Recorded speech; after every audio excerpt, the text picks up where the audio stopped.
अस्सलाम वालेकुम। दिमाग अल्लाह ताला की एक ऐसी तख्लीक है जिसे समझना इंसानों के लिए आज भी मुमकिन नहीं है। इसके अंदर इतना पेचीदा स्ट्रक्चर मौजूद है कि अगर हम इसको समझने के लिए बैठें तो हमें कई हज़ारों साल लग जाएंगे और शायद फिर भी हम इसे ठीक से ना समझ सकें, क्योंकि न्यूरॉन्स नर्व सेल से मिलकर बने हैं और ये नर्वस सिस्टम बनाते हैं मिलकर। तमाम इन्फॉर्मेशन ये एक जगह से दूसरी जगह भेजते हैं, जिससे हमारा दिमाग, हमारा नर्वस सिस्टम काम करता है। हमारी याददाश्त, हमारी मेमोरी और तमाम हमारे एहसासात इन्हीं न्यूरॉन्स की बदौलत काम करते हैं। आमतौर पर यह समझा जाता है कि इंसान अपनी ज़िंदगी के अंदर तकरीबन अपने दिमाग का टोटल 10% दिमागी इस्तेमाल करता है, जबकि कुछ के मुताबिक इसकी रेशो 1% से भी कम है। जबकि कुछ साइंटिस्ट इस बात पर जिद करते हैं कि ये 100% है, लेकिन इसकी एक्यूरेट फिगर किसी के पास भी नहीं है। कोई शख्स गारंटी से ये नहीं कह सकता कि हम अपने दिमाग का कितने % इस्तेमाल करते हैं। हाँ, लेकिन ये फैक्ट है कि अल्बर्ट आइंस्टाइन, जिसे इस सदी का सबसे बड़ा साइंटिस्ट माना जाता है, वो कायनात के ऐसे राजों को जानने में कामयाब हुआ था कि उसने पूरी फिज़िक्स की और पूरी साइंस की हिस्ट्री को बदल कर रख दिया। उसका दिमाग आम इंसानों की निस्बत ज़्यादा काम करता था। उसका IQ लेवल भी ज़्यादा था, जो कि एक मानने वाली बात है। लेकिन अगर क्या होगा कि हमारा दिमाग 10% से बढ़ के 100% तक काम करने लगे? हम किस तरह की ताकतें हासिल कर लेंगे?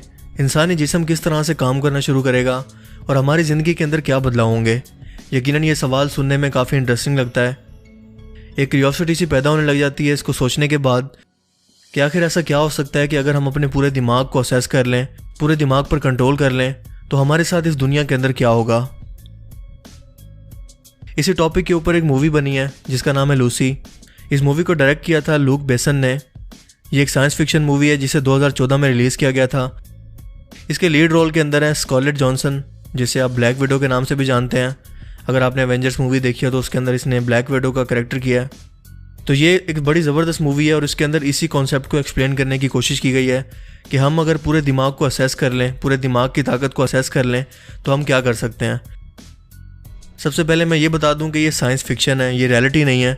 इन्होंने अपनी खोज के मुताबिक, इन्होंने अपनी सोच के मुताबिक इसको इम्प्लीमेंट करने की कोशिश की है कि ऐसा पॉसिबल हो सकता है, लेकिन ये रियलिटी नहीं है। सो इसको इसी नज़र से देखें कि ऐसा पॉसिबल हो सकता है, लेकिन क्या वाकई ऐसा पॉसिबल भी है? यही हम आज की इस वीडियो में फिगर आउट करने की कोशिश करेंगे, जिससे हमें बहुत सी इंटरेस्टिंग बातें पता चलेंगी और साथ साथ इस मूवी के बारे में भी जानेंगे कि इसकी कहानी क्या है और इसमें क्या समझाने की कोशिश की गई है साइंटिफिक पॉइंट ऑफ व्यू से कि अगर हम अपने पूरे दिमाग को असेस कर लें तो क्या होगा। सबसे पहले ये बताता चलूँ कि इस फिल्म की कहानी लूसी पर बनी है। 1974 में एथोपिया के अंदर एक स्केलेटन मिला था जो बंदरों के जैसा था। साइंटिस्ट कहते हैं कि ये 3.2 मिलियन साल पुरानी एक बंदरिया की मम्मी है, यानी कि जो पहले इंसान थे, इनके मुताबिक एवोल्यूशन के बाद जो पहले इंसान था उसकी ये मम्मी है। हम तो एवोल्यूशन पर बिलीव नहीं करते, लेकिन ये लोग, साइंस कहती है कि 3.2 मिलियन साल पुराना एक स्केलेटन है जिसको इन्होंने लूसी का नाम दिया था। सो इसी पर इस मूवी का नाम रखा गया है। सो बढ़ते हैं इस मूवी की तरफ कि क्या इसमें दिखाया गया है और क्या रियलिटी है इसके बारे में। सबसे पहले इसकी कहानी शुरू होती है ताइवान में पढ़ने वाली एक लड़की से जिसका ताल्लुक USA से है, यानी कि स्कारलेट जॉनसन। वो अपने बॉयफ्रेंड के साथ वहाँ पर रह रही है ताइवान में, लेकिन उसका बॉयफ्रेंड अचानक से किसी ड्रग डीलर के साथ उसका ताल्लुक होता है और वो लूसी को मशवरा देता है कि अगर तुम इन ड्रग डीलर्स के साथ काम करोगी तो तुम्हें ये छोटे से काम का $1000 पे करेंगे। पहले तो वो मना करती है, लेकिन अपने बॉयफ्रेंड की ज़िद पे वो मान जाती है। सो इसका बॉयफ्रेंड इसे लेकर जाता है एक ड्रग डीलर के पास। ड्रग डीलर के पास CPH4 नामी एक ड्रग होती है, ब्लू कलर के पैकेट्स होते हैं जो मिस्टर जैन के पास होते हैं, जो कि इस गैंग का मास्टर होता है। लेकिन लूसी जैसे इस होटल के अंदर जाती है इस काम के लिए, थोड़ी देर के बाद मिस्टर जैन इसके बॉयफ्रेंड को मार देता है और लूसी को वो लोग पकड़ लेते हैं और उसे पकड़कर ज़बरदस्ती स्मगलिंग के लिए मजबूर करते हैं। उसे कहते हैं कि तुम्हारे पेट के अंदर ये पैकेट्स रखे जाएंगे और तुमने हमारे कहने पर इसे दूसरी कंट्री में पहुंचाना है, वरना तुम्हें भी मार दिया जाएगा। सो लूसी को कैद कर लिया जाता है। उसका ऑपरेशन करके उसके पेट के अंदर वो पैकेट्स रख दिए जाते हैं जो कि CPH4 नामी ड्रग है। लेकिन इसी दौरान वहाँ पर मौजूद एक लड़के के साथ, एक गैंग के लड़के के साथ अचानक उसकी लड़ाई हो जाती है। तो वो लड़का गुस्से में आकर उसके पाँव पर टांग मारता है, जिसकी वजह से लूसी के पेट में मौजूद वो एक पैकेट फट जाता है और पैकेट फटने के बाद वो इस ड्रग के इस्तेमाल के बाद ऐसी ताकत हासिल कर लेती है कि उसका दिमाग आम इंसान से हटकर कई गुना ज़्यादा तेज़ काम करना शुरू कर देता है। ये स्टेप वक्फे से काम करना शुरू करता है, यानी कि पहले 10%, फिर 20%, फिर 30%, बढ़ते बढ़ते यूँ टॉप पर जाना शुरू करता है। सबसे पहले ये जान लेते हैं कि CPH4 दर हकीकत होती क्या है। ये दरअसल एक हकीकी सब्सटेंस है जो कि रियल लाइफ में एग्जिस्ट करता है।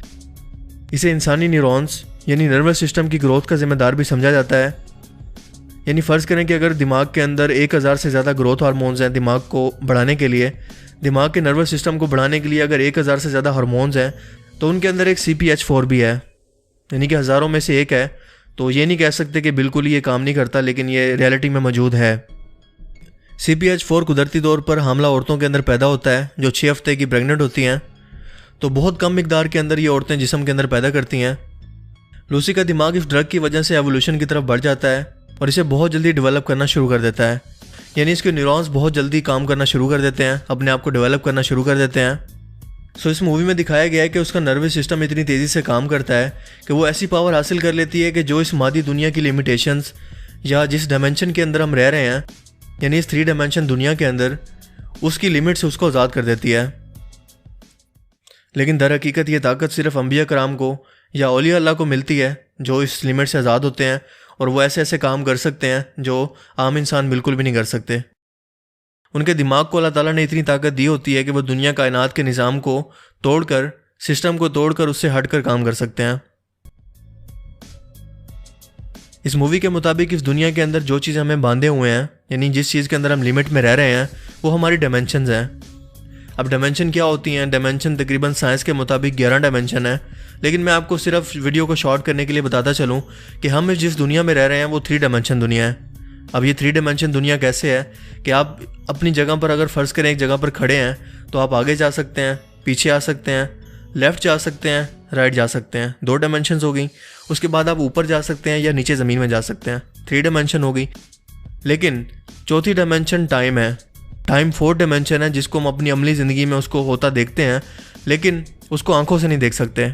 तो ये टाइम 4 डायमेंशन है जो हमें बांधे हुए है। तो इसी की वजह से हमारी उम्र बढ़ती है, इसी की वजह से तमाम काम होते हैं और हमारी एग्जिस्टेंस भी टाइम की वजह से ही है। यानी कि अगर टाइम ना हो तो हम भी इस दुनिया में मौजूद नहीं होंगे।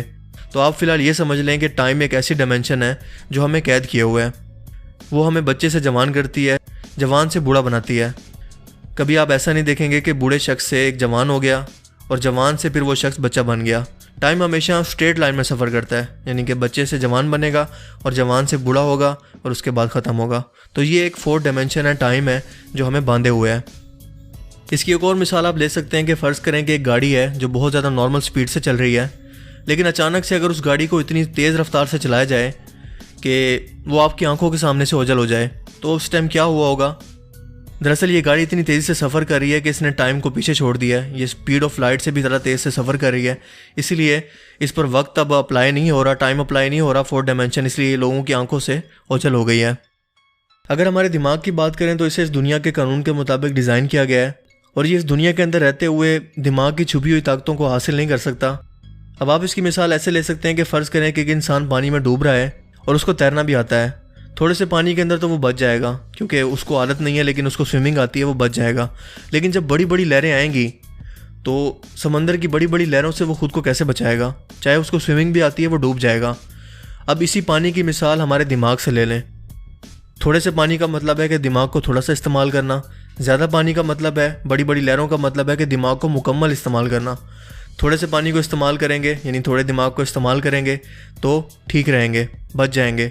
लेकिन अगर दिमाग की पूरी ताकत को हासिल करने की कोशिश करेंगे तो डूब जाएंगे। हमारा जिस्म इस काबिल नहीं है, हमारा दिमाग इस काबिल नहीं है कि उसको बर्दाश्त कर सके। यानी कि इंसान एक ऐसी ताकत को हासिल कर लेगा जो वो कंट्रोल भी नहीं कर पाएगा खुद, और ना ही इंसान का दिमाग इतना ज़्यादा भी डेवलप हुआ है कि वो स्पिरिचुअल ताकतों को हासिल कर सके, और अगर हासिल कर ले तो ये इसके लिए बहुत ख़तरनाक चीज़ है। So back to the film. Lucy इस ताकत को हासिल करने के बाद एक ऐसी ताकत हासिल कर लेती है जिसका हम आम इंसान तसव्वुर भी नहीं कर सकते। वो चीज़ों को छूने का एहसास, वो बैठे बैठे दिमाग के ज़रिए चीज़ों को छूने का एहसास, अपने जिस्म के मसल्स को महसूस करना, छोटी से छोटी सरसराहट और हर चीज़ के एहसास को महसूस करने लगती है। लोगों की सरगोशियाँ, लोगों का आपस में बात करना और लोगों की याददाश्तें भी पढ़ सकती है। हमारे दिमाग के अंदर एक एड्रेनलिन नाम का हार्मोन होता है जो उस वक्त खारिज होता है जब हम किसी ख़तरे में हों या हम किसी खौफ के वक्त मौजूद हों, तो वो थोड़ी सी मिकदार में खारिज होता है। लेकिन लूसी के दिमाग की ताकत बढ़ जाती है और उसे हर वक्त आने वाले ख़तरे का एहसास पहले ही हो जाता है।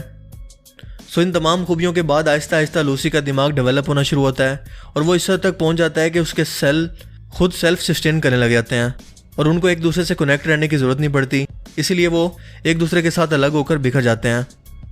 लूसी दोबारा से इस ड्रग का इस्तेमाल करती है और इस बचे हुए ड्रग को इस्तेमाल करने के बाद इसका मेंटल लेवल यानी इंसानी दिमाग 90% तक पहुंच जाता है। तो अब की बार वो अपने आसपास मौजूद एनर्जी को इस्तेमाल करके टाइम ट्रैवलिंग करती है और वक्त में इतना पीछे चली जाती है जब इस कायनात को बनाया गया था और जब इस कायनात की शुरुआत हुई थी। यानी उसका दिमाग वक्त में इतना पीछे चला जाता है कि जिसकी कोई लिमिट नहीं है, जिसके बाद इसका दिमाग 100% लेवल तक पहुंच जाता है, यानी 100% एक्टिव हो जाता है और ये अपने आसपास मौजूद एनर्जी और ब्लैक मैटर से जुड़ना शुरू कर देती है और वक्त की तमाम इन्फॉर्मेशन यानी पहले दिन से लेकर अब तक की तमाम इन्फॉर्मेशन एक पेन ड्राइव के अंदर सेव कर देती है और उसके बाद ये USB ड्राइव दे देती है उस प्रोफेसर को जिसके साथ वो मौजूद थी और जिसने इसे ये लास्ट टाइम ड्रग दी थी। इसी वक्त इस मौके पर मौजूद एक पुलिस इंस्पेक्टर पूछता है कि लूसी कहाँ गई। अचानक इस पुलिस इंस्पेक्टर के मोबाइल पर मैसेज आता है कि मैं हर जगह हूँ। यानी इस मूवी के अंदर लूसी को खुदा बना दिया है, क्योंकि खुदा की ज़ात हर जगह मौजूद है। उसको जिस्म की ज़रूरत नहीं है, उसको दुनिया के किसी लिमिटेशन की ज़रूरत नहीं है। और इस मूवी में ये दिखाया गया है कि वो वक्त में इतना पीछे चली जाती है जब इस दुनिया की शुरुआत हुई थी, यानी कि जब कुछ भी मौजूद नहीं था और सिर्फ अल्लाह ताला की ज़ात मौजूद थी। सो खुदा की ज़ात की डायरेक्ट तौहीन की गई है इस मूवी के अंदर और बताया गया है कि अगर इंसान अपने दिमाग को मुकम्मल तौर पर कंट्रोल कर ले तो इस दुनिया के कानून उस पर लागू नहीं होते, वो इमॉर्टल हो जाता है, इनलाइटेंड हो जाता है या इनडायरेक्टली खुदा बन जाता है। लेकिन सच ये है कि इंसान अपने दिमाग को मुकम्मल तौर पर पूरी ज़िंदगी के अंदर इस्तेमाल कर ही नहीं पाता और इसमें भी अल्लाह ताला की हिकमत है, क्योंकि अगर वाकई ऐसा हो जाए और इंसान वक्त में पीछे जाकर अपनी किस्मत के फैसले बदल दे या टाइम ट्रैवलिंग कर सके, कायनात की हर चीज़ को महसूस कर सके, अपने पैदा होने से लेकर मरने तक सब कुछ याद रख सके, तो क्या इस कायनात का निज़ाम दरम बरम नहीं हो जाएगा? दर हकीकत क़यामत के रोज़ हमारा दिमाग मुकम्मल तौर पर एक्टिव होगा। सो इसीलिए पैदा होने से लेकर मरने तक हमें सब कुछ याद होगा और हम अपने अमाल का हिसाब देंगे जिससे कोई भी इनकार नहीं कर सकेगा और इसी वक्त हम इस रूहानी दुनिया तक रसाई हासिल कर सकेंगे और वही लाफानी ज़िंदगी हासिल करेंगे जैसा इस मूवी में दिखाया गया है। अगर हम साइंटिफिक रिसर्च की बात करें तो इंसानी दिमाग के सेल्स की ग्रोथ का इस कदर तेज़ी से बढ़ना किसी एक सब्सटेंस की तरफ से मुमकिन नहीं है। यानी ऐसा पॉसिबल नहीं है कि आप एक गोली खा लें और उसको खाने के बाद आपका दिमाग सुपर पावर बन जाए, यानी फुल एक्टिव हो जाए और ऐसे काम करना शुरू कर दे कि बिल्कुल दुनिया के कानून से आज़ाद हो जाए। बल्कि हकीकत तो यह है कि अगर आप कुछ इस तरह का इस्तेमाल करेंगे तो ये आपके दिमाग को एक्टिव करने की बजाय आपके दिमाग को कैंसर हो सकता है। सो इसलिए ये बहुत ख़तरनाक चीज़ है। इसीलिए ये मूवी साइंस फिक्शन है जिसमें कोई हकीकत नहीं है, क्योंकि हमारी यूथ बहुत जल्दी इससे इंस्पायर हो जाती है और रूहानी दुनिया को सीखने की कोशिश करती है या ऐसी मेडिसिन को ट्राई करने की कोशिश करती है कि जिससे वो ये ताकतें हासिल कर सके। अभी इस मूवी के दूसरे सीक्वल पर भी काम हो रहा है जो कि शायद इसी साल रिलीज़ हो जाएगी। सो आई होप कि आज की इस वीडियो से आपको दिमाग की सलाहियतों के मुतालिक बहुत कुछ जानने को मिला होगा और आपको ये वीडियो पसंद आया होगा। अगर आपको ये वीडियो अच्छा लगा तो इसे लाइक कीजिए और मज़ीद इस तरह की इन्फॉर्मेटिव वीडियोस के लिए इस चैनल को ज़रूर सब्सक्राइब करें। अब मैं मिलूँगा आपसे एक नई इंटरेस्टिंग वीडियो में, तब तक के लिए अपना बहुत सा ख्याल रखिएगा। Thanks for watching this video. अल्लाह हाफिज़।